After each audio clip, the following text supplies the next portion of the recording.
Hello everyone, welcome to our YouTube channel. So in this video I'm going to tell you how to assign the task on Asana. So first of all, what you need to do, just open the project. You can see there are many tasks, but we will click on this task details. Just you can see no assigns option here, just click here. Now assign the relevant person. You can also invite them by email. So just click here. Now we have successfully assigned one person. So now we are going to assign the second task. Just click here, check the second member.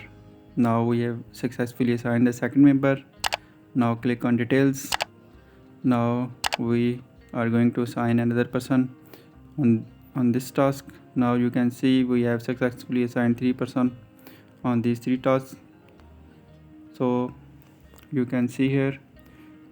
So this is the simple way to assign the tasks on Asana.